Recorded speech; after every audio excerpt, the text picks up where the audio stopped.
Salut tout le monde, c'est le D David K, bienvenue dans cette toute nouvelle vidéo, j'espère que vous allez bien. On parle des différents restocks qui ont lieu actuellement sur le bloc EB, sur la deuxième partie du bloc. On fera une petite aparté avec le discours de certains youtubeurs influenceurs qui c'est un petit peu dommage. Et bref, installez-vous confortablement, prenez votre café, votre petit thé, pensez à liker, à commenter si la vidéo elle vous plaît, pourquoi pas à l'envoyer à un copain. Bon allez, c'est parti. Comme beaucoup ces derniers temps, sauf que moi j'ai pas affiché de grands posts Instagram ou j'ai pas fait de grandes annonces vidéo pour dire je vous l'avais dit, faites-moi confiance, je suis le meilleur. Non, il y a eu des restocks sur le bloc EB, notamment sur la fin du bloc. Bon, fallait pas être un devin, un scientifique aguerri, à avoir fait maths sup pour annoncer que probablement on aurait des restocks de certaines éditions du bloc EB. Ça fait des années que sur les différents blocs, ça se passe de cette manière. Il y avait donc fort à parier que ce soit le cas. Comme je vous l'avais dit dans une dernière vidéo, soyez prudents avec l'investissement sur le bloc EB. Probablement qu'on verra du EB réapparaître. Et effectivement, c'est le cas. Je n'ai aucun mérite, tout simplement parce que ça a toujours fonctionné de cette manière.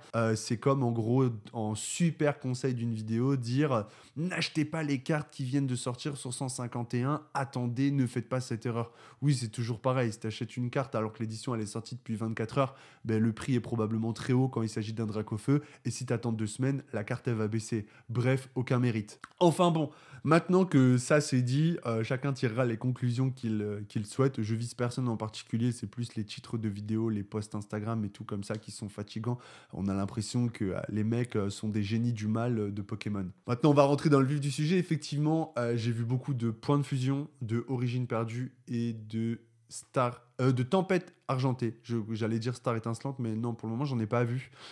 Donc déjà, on a, c'est donc EB8, si je dis pas de bêtises, et EB11 et EB12 qui ressortent en boutique à travers différents tripacks, à travers pas différents coffrets, mais aussi en display. J'ai vu des professionnels vendre des displays, généralement aux alentours des 200 €. Maintenant, on va aborder un sujet qui est plus pointilleux, le sujet EB7. Est-ce qu'il va y avoir un restock EB7? Probablement que oui, c'est dans les tuyaux. Maintenant, il faut pas tout confondre. J'ai vu de grands titres et de grandes vidéos en mode les scalpers en sueur, la chute du marché EB7, tout le monde nanani va revendre, attention, etc., etc. On va se calmer sur les discours alarmistes. Franchement, c'est des discours de pauvres cons.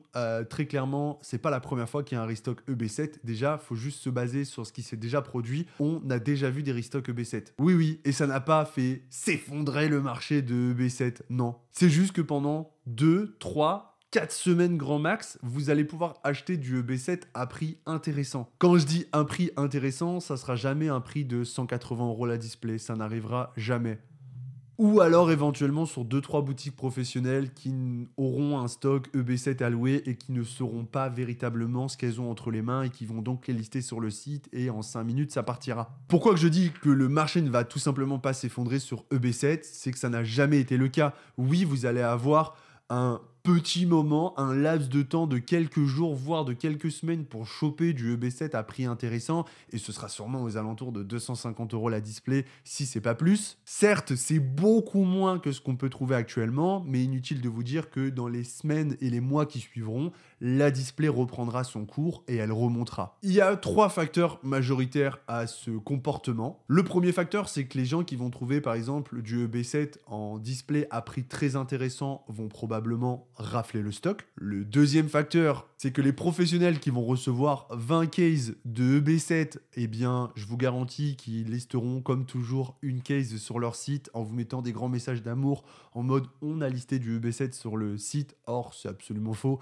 Ils mettront une case limitée à une display par personne et ils vous diront oh, c'est incroyable les gars, c'est sold out. Or, c'est pas sold out, hein, c'est qu'ils ont gardé tout leur stock pour eux et je les comprends, je ferai la même chose. Ça fonctionne comme ça depuis la nuit des temps, que ce soit sur des coffrets par exemple le restock de Tokorico ou le 151 ou les différents bundles comme Destiné à Paldea ou 151. Les professionnels qui ont des allocations conséquentes, eh bien ils en mettent un tout petit peu sur le site pour se donner une bonne image et le reste ils le gardent et le revendent sur des plateformes annexes de manière anonyme. Je tire absolument pas à balles réelles, on en a déjà parlé, c'est le cas de tous les plus gros revendeurs et plus grosses boutiques. Ça fait partie de leur privilège entre guillemets, ils ont travaillé pour en arriver là. Honnêtement, si demain on m'a loué 20 cases de display EB7, je ferai probablement la même chose. À travers ces points, je vous explique juste le fonctionnement du pourquoi du comment EB7 ne va pas chuter. En petit aparté, je n'ai absolument aucune display EB7, j'en avais une et je l'ai vendue. Il doit me rester 15 blisters qui sont à 20 € sur le site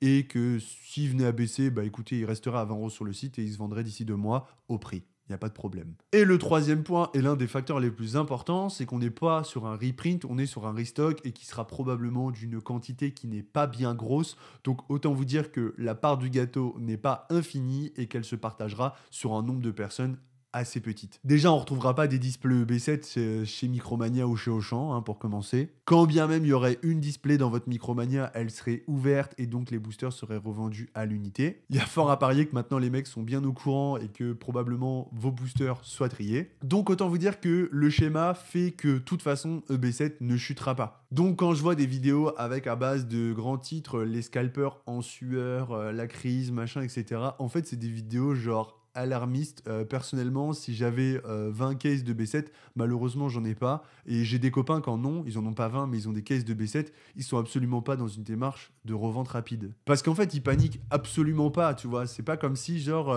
oui, ça va probablement faire baisser leur valeur pendant un mois et ensuite pendant 3-4 semaines de 10% par rapport à ce que c'était.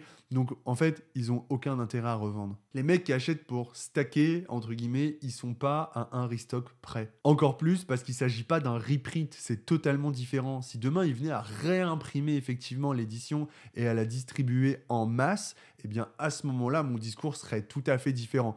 Or, ce n'est absolument pas le cas. On parle d'un restock de displays qui n'avait pas été distribué, donc probablement d'une quantité qui est infime par rapport à la réclamation du marché. C'est plus communément ce qu'on va appeler l'offre et la demande. La demande sur EB7 est énorme, l'offre est extrêmement petite, et donc ceux qui en auront toute façon, d'entrée de jeu, ne casseront jamais les prix. Et voilà, ce sera pas 200 € la display, ça c'est sûr et certain. Mais peut-être que du coup, je viendrai à faire comme beaucoup ces derniers temps, à vous refaire une vidéo et à vous dire, vous voyez, je vous l'avais dit, je vous l'avais prédit, je suis le meilleur, faites-moi confiance. Achetez mes Mystery Box découvertes de Rise, il en reste 3 sur le site. Petit placement de produit pour moi-même, les gars, normal. À travers cette vidéo, une nouvelle fois, je vous invite à avoir une démarche qui est dans la réflexion, à ne pas nous faire confiance aveuglément. Je me mets dans la même case que ces différents youtubeurs influenceurs. Quand je vous dis quelque chose, par exemple cette vidéo, à vous de prendre mes propos, de les nuancer et ensuite d'aller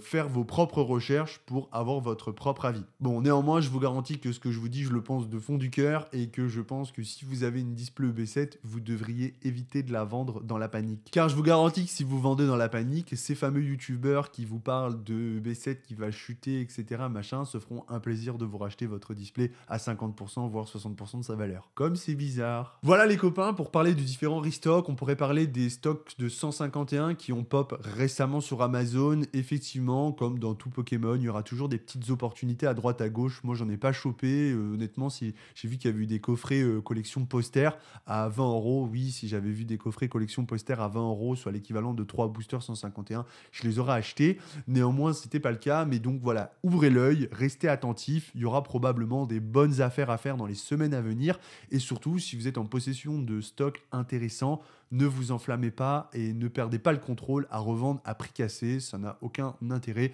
Une édition intéressante et convoitée restera toujours une édition intéressante et convoitée dans 99% des cas. Merci à tous d'avoir regardé cette vidéo, c'était le D, j'espère qu'elle vous a plu. Mon site est en premier lien de description, vous retrouverez mes différents articles Pokémon et mes articles Rise, notamment en ce moment Rise, il y a plein de trucs. Et il me reste 3 Mystery Box découvertes. On en avait 24 en tout. Là, c'est la version 2. Il en reste 3. Donc, c'est le moment de découvrir Rise à travers une Mystery Box qui est très intéressante. Je vous dis à très bientôt. C'était David K, le D, pour la communauté, pour les passionnés. Peace.